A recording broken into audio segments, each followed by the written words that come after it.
கர்த்தருடைய பரிசுத்த நாமத்துக்கு ஸ்தோத்திரம்.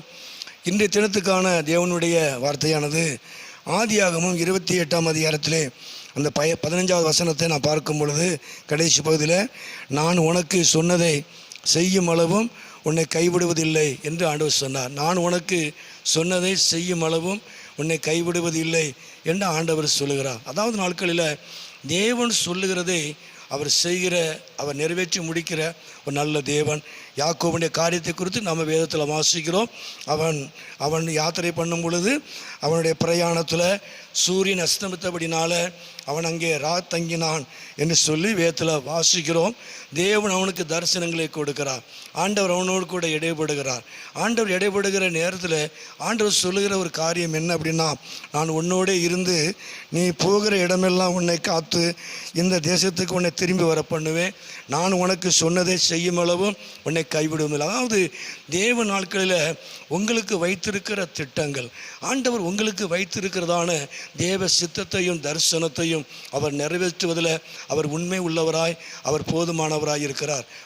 ஒரு அங்கலாய்ப்போடு கூட, ஒரு பயத்தோடு கூட படுத்திருக்கிற யாக்கோபுக்கு ஆண்டவர் சொல்லுகிறார், நான் உனக்கு சொன்னதை செய்யும் அளவு நான் உன்னை கைவிடுவது இல்லை என்று சொல்லி ஆண்டவர் சொல்லுகிறார். இந்த நாட்களிலும் கூட நம்முடைய வாழ்க்கையிலையும் நம்ம சில நேரங்களில் சோர்ந்து போகிறோம், கலக்கத்தோடு பயத்தோடு கூட காணப்படுகிறோம். என்ன நடக்கும் என்று சொல்லி நாட்களிலே ஒரு அங்கலாய்ப்போடு கூட காணப்படுகிறோம். ஆனால் ஆண்டவர் சொல்லுகிறார், மறுபடியும் கர்த்தர் உங்களோடு கூட பேசுகிறார்.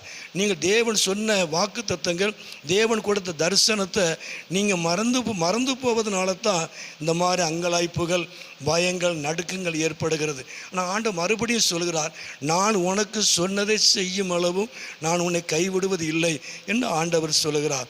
தேவன் உங்களை குறித்ததான திட்டம், தேவன் உங்களுக்கு கொடுக்கப்பட்ட தரிசனம், தேவன் உங்களை குறித்தான நோக்கத்தை நிச்சயமாய் கர்த்தர் நாட்களிலே அவர் நிறைவேற்றுவதில் அவர் உண்மை உள்ள தேவனாக இருக்கிறார். நான் உன்னோடு கூட இருந்து என்று ஆண்டவர் சொல்லுகிறார். தேவன் ஒருபோதும் கைவிடுவது இல்லை. ஆண்டவர் ஒருபோதும் அழைத்த தெய்வம் ஒருபோதும் கைவிடுவதில்லை. கர்த்தர் உங்களோடு கூட இருந்து அவர் சொன்னதை நிறைவேற்றுகிற வரைக்கும், அவருடைய சித்தத்தை, அவருடைய நோக்கத்தை, அவருடைய தரிசனத்தை உங்கள் வாழ்க்கையில் நிறைவேற்றுகிற வரைக்கும் ஆண்டவர் உங்களை கைவிடுவதில்லை. நிச்சயமாய் கர்த்தர் உங்கள் வாழ்க்கையில் ஒரு பெரிதான காரியங்களை அதை செய்வார். ஆண்டவர் உங்களை அழைக்கும் பொழுது, உங்களை அபிஷேகம் பண்ணும் பொழுது ஆண்டவர் ஒரு திட்டத்தோடு அழைத்தார். திட்டத்தோடு அவர் உங்களை அபிஷேகம் பண்ணி இருக்கிறார். நிச்சயமாகவே உங்கள் வாழ்க்கையில் ஆண்டவர் பெரிதான காரியங்களை கர்த்தர் செய்து அவர் நாமத்தை மகிமைப்படுத்துவார். கீழே மேலே வாசிக்கிறோம். அதாவது நீ போகிற இடமெல்லாம் நான் உன்னை காத்து கொள்ளுவேன். நீ போகிற இடமெல்லாம் நான் உன்னை காத்து, நான் மறுபடியும் இந்த தேசத்தை திரும்பி வர பண்ணுவேன். நான் மறுபடியும் நீ விட்டுட்டு போன இடத்துல நான் உன்னை ஸ்தாபிப்பேன். நான் உன்னை நிலை நிறுத்துவேன் ஆண்டவர் சொல்கிறார். நான் உன்னை திரும்ப கொண்டு வருவேன் ஆண்டவர் சொல்கிறார். நான் மறுபடியும் திருப்பி நான் உன்னை நிலை நிறுத்துவேன் ஆண்டவர் சொல்லுகிறார். நீ போகிற இடமெல்லாம் ஆண்டவர் உன்னை பாதுகாத்து, மறுபடியும் நீ விட்டுட்டு போன இடத்துல கர்த்தர் உன்னை நிலை நிறுத்தி அவருடைய தரிசனத்தையும் அவருடைய சித்தத்தையும் உங்க வாழ்க்கையில நிறைவேற்றி அவர் நாமத்தை மகிமைப்படுத்துவார்.